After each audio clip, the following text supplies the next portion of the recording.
I'm glad you're here. I have something to talk to you about, and it's very important. So I thank you in advance for listening.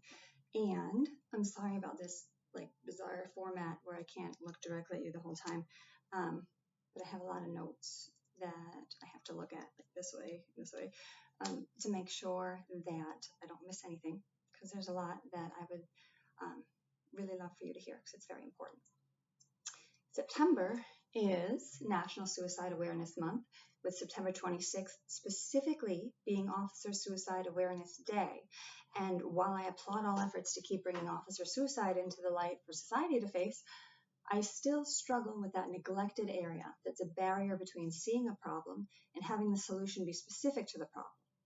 As I've said, one of my battle cries for you guys is that your support services are sometimes incomplete, miss the mark, or they're too traditional for non-traditional people. And you deserve more than for someone to take action that just checks off boxes and satisfies people that action's being taken.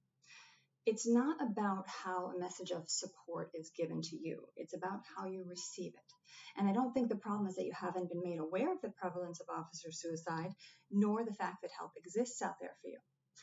I think that the part that some well-meaning people are neglecting has to do with your understanding and connecting with the information you're being given. It's not resonating on a level that sticks, and it's not your fault, and people aren't failing you on purpose. But it's possible that because without people understanding the law enforcement culture, they're unable to see the areas in which an officer's mindset naturally makes them interpret things differently.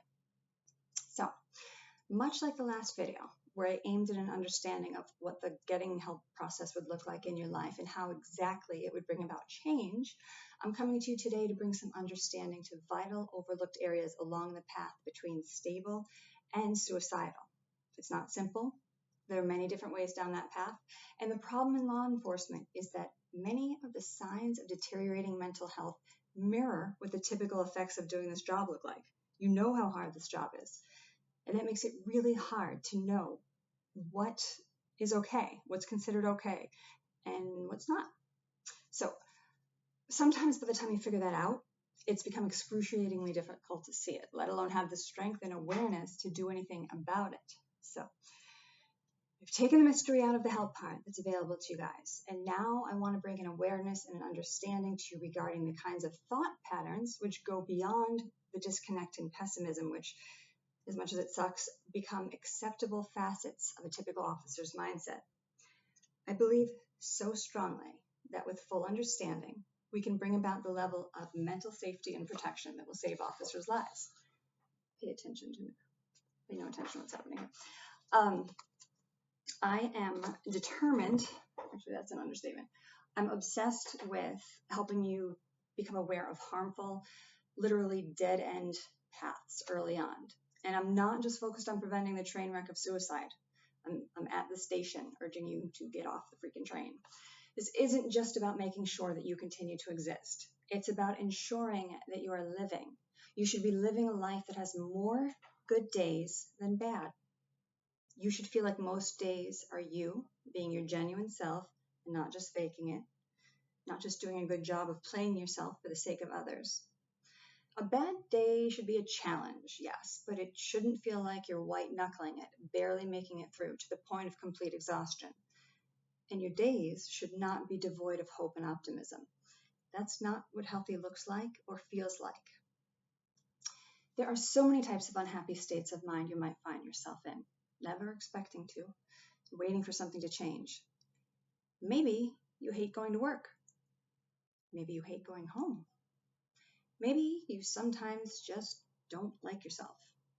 Maybe you're in a frame of mind that has you wondering, why do I keep waking up every day and doing the same shit and then going to bed tired and then waking up still tired and starting it over again? Like, what's the point? If any of this is resonating with you or stirring some emotion in you, it's possible that something is messing with your reality. Obviously, it's true that there are many legitimate causes for a bleak outlook or long-lasting bad mood, but there are also many things that have the ability to affect our perception, how we see things, how we understand the meaning and the implications of things. And how you see things from your own mind is your reality. It is the reality for you. there are facts, and there is perception. And what if, for any number of understandable reasons, you're not seeing all the factors? Sometimes we don't realize it, but we minimize some factors and amplify others.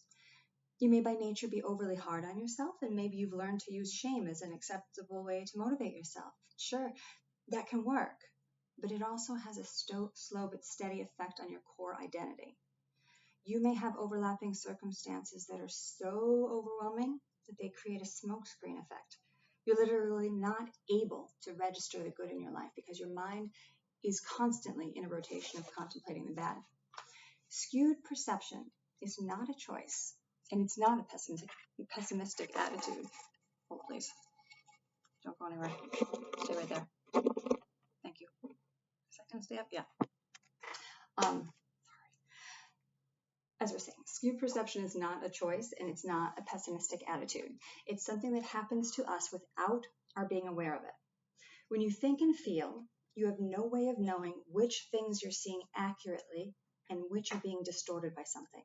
It's all equally part of the same reality in your mind, and you can only think from within your own mind. So remember in the previous video when I talked about how thinking through things the exact way over and over deepens those thought grooves in your brain and makes it harder and harder to think of things any other way? You don't remember that? You're not watching my videos? I'm just kidding. That's something that can happen with something as vast and vital as our perception of our lives and the world that we live in. We can get stuck in a fixed, skewed perception. So picture a river created over time by water moving in the same direction over the same path for a long, long time. Is that water suddenly going to start flowing up the embankment in a totally different direction? Or like the melty ice grooves of a vodka luge in college. Not that I know what that is. It is a legend that I heard about. Anyway, let's stick with the river example. It won't significantly change its own direction, and it may deepen and widen over time. But something could change its direction. A man-made dam, a landslide, tenacious beavers. And then this new direction that the river has been introduced to becomes the river. And this new path is what deepens and widens and defines where the water goes. Well, that's just how it is with our minds. And I'm asking you to consider that maybe, just maybe, the river of your perception has over time taken on a path that leads to an ocean of feeling that you are not happy swimming in. And if that's the case, you're not going to see it on your own.